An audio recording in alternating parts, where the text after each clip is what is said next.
the children, for the folks, for Grandma, and for Grandpa.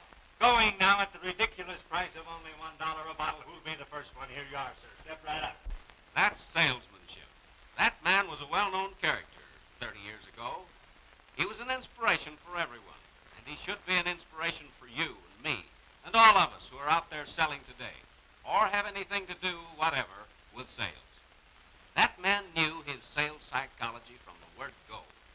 He knew how to keep a crowd interested, knew when he had enough people in his audience who had a dollar in their pockets, and he knew when to close the deal. But above all, he had the right mental attitude. Look at that face. His very enthusiasm caused people to buy. And what did they buy? They usually bought a laxative for $1 a bottle that was of no more benefit than 2 bits worth of good old castor oil.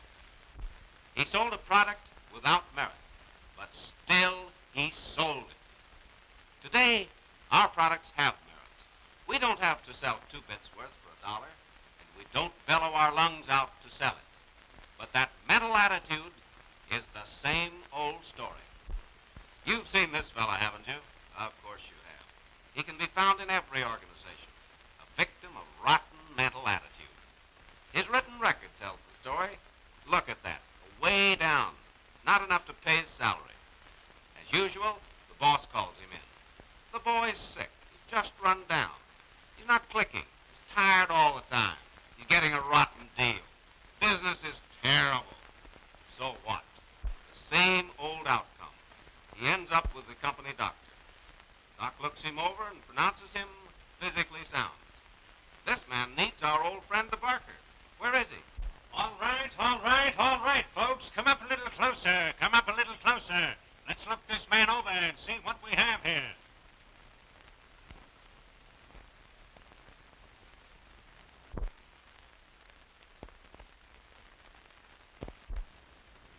Why, this man is dead from his neck up.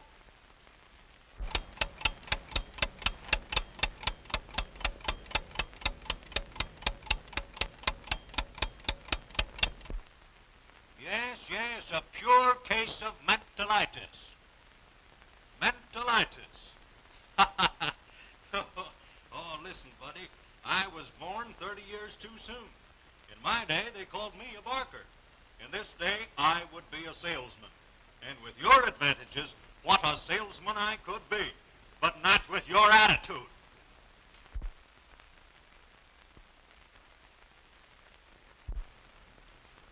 You're suffering from lack of confidence. You're afraid of your own ability. You're afraid you won't make your quota. You forget that as long as you hesitate, you'll never make a sale. Say, you can't make any sales as long as... This guy has it all figured out. He's got the what's the use attitude. Those people said no when he was there before. They're not even going to get a chance to say yes because he's afraid they'll say no again. Yeah, but the boss told me that I... Just as I thought. Boss phobia. You're afraid of the boss. Why? There can be only one reason. You've let the boss down. You can't face him. You're afraid of yourself. And nothing will ruin a man quicker than that. Do you remember this? Oh, heck. Jones is a better salesman than I am. That's all there is to it. He can talk longer and louder than I can. He's just a natural salesman. I know darn well I can't make this sale. Pessimism. Look at this. You can't sell him, Joe. I can't sell any of my prospects either. Business is rotten. Of course he can't sell his prospects. It's a wonder he has any. How in the world the boss ever found such a lousy chunk of the United States to dump in my lap, I'll never understand. My buyers all want to buy the competitor's product. Sure they do. They always want the competitor's product. Pessimistic. Pessimistic. What a life to lead. Laugh once in a while. Laugh, boy, laugh. See a joke once in a while. This guy has to be very careful not to see anything funny in anything. And boy, how he makes excuses for not working. It's too hot or too cold, too wet or too dry, it's election year or it isn't. Always on the lookout for a good excuse. He's afflicted with mentalitis, folks. He believes his own excuses. If he'd work as hard trying to convince himself that business was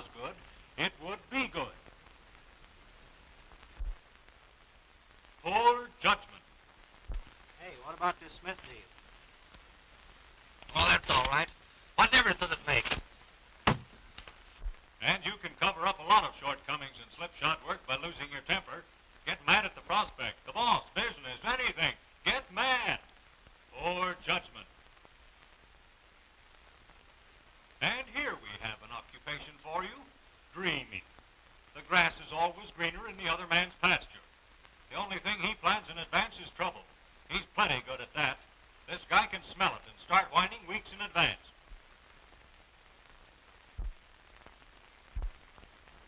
Egotism. Just ask me. Now, wait a minute. You said something about baseball then. You know, I get around a lot, and I see a lot of baseball games in my travels. I mean big league games. And I'm telling you, that guy this afternoon, he had everything on the ball. He's the best guy I ever saw on the mound in my life. Say, didn't you say something about boxing a while ago? Oh, well, you know, I used to do a little boxing myself. Yeah, one time the circus came to town, and they wanted a guy to go in there and take on this regular professional boxer. Well, he didn't think I had anything, see, but boy, did I lay him low. Boy, I'm telling you, I pulled back one up from the cellar, see. I laid this baby right down where he couldn't say papa or uncle or anything. Extravagance. You're guilty of pouring your money down a rat hole. You forget that it takes 100 pennies to make a dollar. Foolish buying gives you nothing to show for your dollar spent.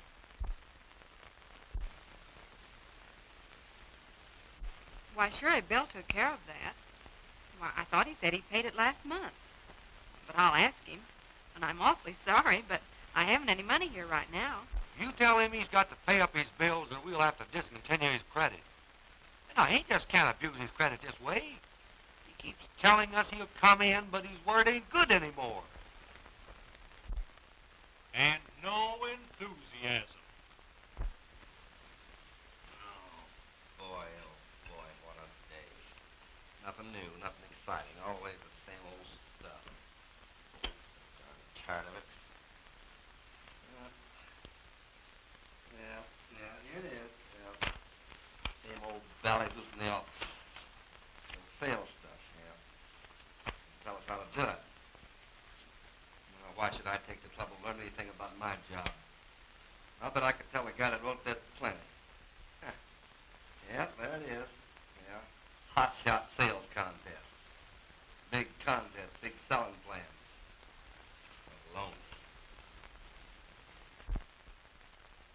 Dishonesty. He steals time. He cheats in minutes and hours. He passes the buck. And when he does work, he misrepresents his company and himself to his prospects. No wonder they lose confidence in him. To sell, he makes claims for his company that no company could fulfill. And then when he returns to the office, he argues that the company won't back him up, that he could sell if the company could only produce. He hollers for a lower selling price. He forgets that any man can sell a $100 bill for a 10 spot. Disloyalty. Look at this.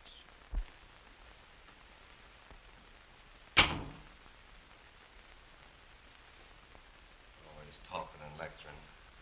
Well, he's not so good himself. He wouldn't be so hot either on this job I got. Besides, there are lots of better jobs. Why should I work like the devil on this one? Why don't I go out and get a better job? A real job where I'm appreciated. This man listens to other squawkers and encourages and agrees with them instead of trying to set them right. Why, in time of war, they take traitors like those out and hang them. They can't take any chances. In business, they're called bellyachers, and they continue to exist. Think of it. They continue to exist. No, you can't do this. No, I can't, but you did. You did it to yourself. But what can I do? Wake up, old boy. Shake yourself. Come out of your trance. Say, I will for a change. But I can't do anything. There isn't anything. It isn't right.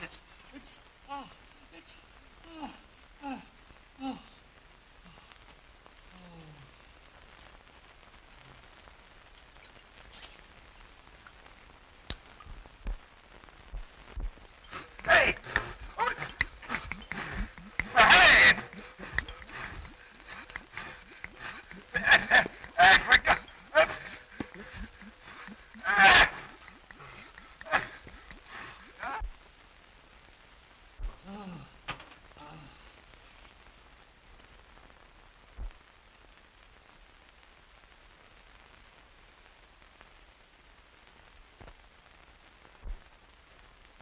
change? What got change?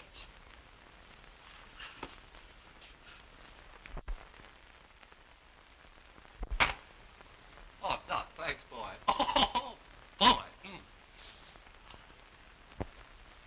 This prospect said no to me last time, but I'll land him. He can't say no forever. And now he's glad to see the boss. He knows he's doing well, and he's darn glad to see that the boss knows it, too. He gets results now and all the time because he believes in his company, his boss, his product, and himself. Howdy, Joe. Oh, hello there. Glad to see you out, boy. I'm going to sell this fellow this time. You see if I don't. I think there's some business here for you, too. Think so? I do. You stay right in there and fight him. You'll get it. I know you will. Well, I hope so. Well, you will. He welcomes criticism and complaints about his work or service because such things teach him how to improve himself.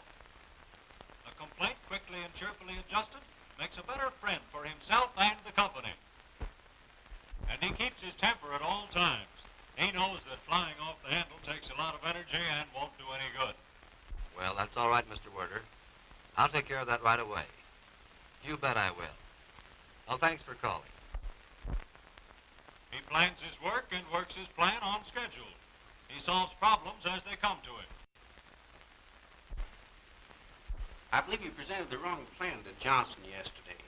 You know, companies like that are usually interested in the annual setup. He admits cheerfully that there are a lot of things he knows nothing about and is always ready to be taught. He listens to others about a subject, asks questions carefully. The answers help him form his own opinions. Well, if he says that Johnston wants the other plan, they probably do. That boss of mine seldom, if ever, misses. After all, the boss is paid for being right, and he's held responsible for his decisions. He wouldn't be the boss if he weren't. And he knows that the best salesmen are always good listeners. He is aware that 5 minutes listening is often better than 1 hour's oration. That's the way he learns more about human nature. He knows he has plenty of prospects, and he makes it his job to keep them at his fingertips all the time. Boy, a fellow really has a future in this organization. There's plenty of opportunity. Others have made good, so can I. If I don't, it's no one's fault but my own. He knows that a high percentage of people depend on charity at 65 years of age. Now is the time to save, not next week or later. Saving money is one of the easiest things to postpone. He teaches others to be thrifty and is careful with them about money matters. Good money habits should be taught youngsters at an early age. He teaches his children these habits and sets a good example for them.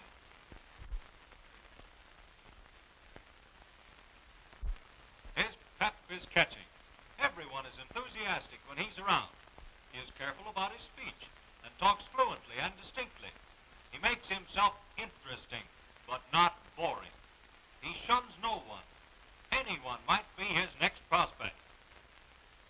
He studies constantly and is ever alert for means of self-improvement. He learns all he can about how to do his job better. It means money and better living for himself and his family. He reports facts fully and accurately. He knows they will come out in the wash anyway, and it looks much better to have a complete, honest record. He works full time every day. And what is more important, he is honest with himself about right and wrong. He knows that the easiest person to fool is sometimes himself. This man is loyal to his job, his company, and his family. This man looks forward to a good future. He is always working for a better job and is confident that when he deserves it, he will get it. Folks, here is a man. A man who can lick the world because he is rid of all the rubbish that was retarding his progress. Now, folks, we couldn't expect any one man to have that much wrong with him. This case is exaggerated, of course. But I believe all of us can recognize some of the symptoms of this disease in ourselves.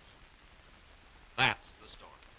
A very true story that was conceived and told for the first time by a man who has been most successful in combating this terrible malady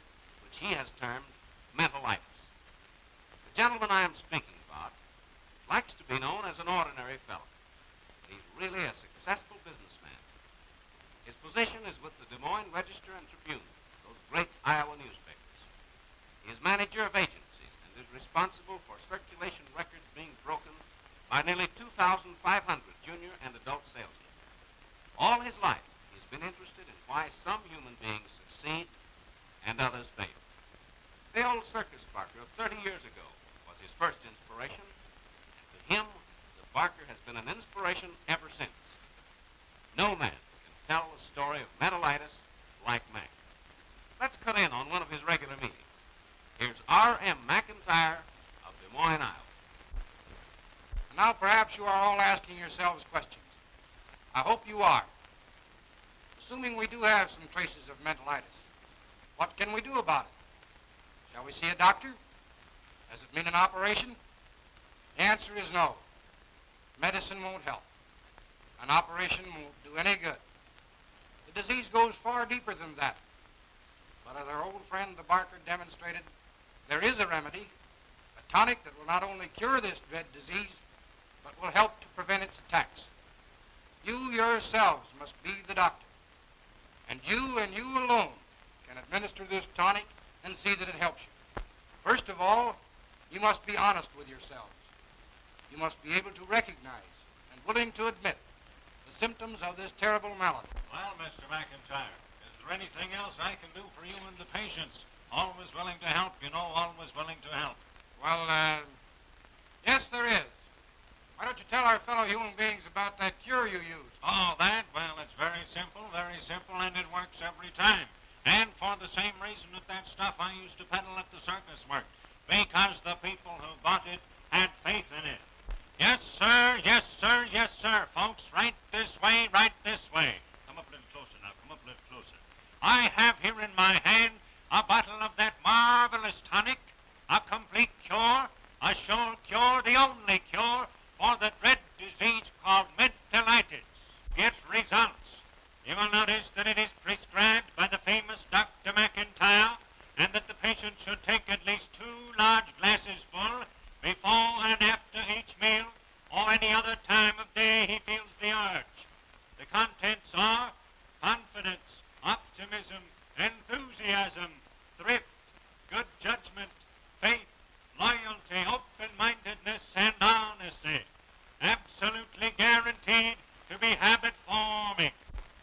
If this prescription is followed faithfully, you will form the habit of smiling, of being happy, and being successful. Step right up, folks. Get 'em while I ask the wonderful get results. Tonic, only $10 a bottle, and who'll be the first month? Mike, it's a pipe. It's going to be a gold mine. Wait a minute. None of that, old fella. No double-crossing me now. You better get along and take your well-earned place in history. It would have been a gold mine, folks. This tonic is worth $10,000 a bottle to the man who has mentalitis. Figure it out over a period of years. After all, the person who is getting results, regardless of what his work or position in life may be, is the happiest and the most successful. A tonic which will do that for a man is priceless. And that's the nice part about it. This tonic is absolutely free. Its supply is unlimited. You can get it at any water fountain. It's the faith you have in it that does the job. In fact, you don't even need the water. Just set this empty bottle on your desk and think about it every day. It will do you a lot of good. It will give you faith in yourself, your job, and your boss. Recognize the symptoms, human beings, and form the habit of getting results.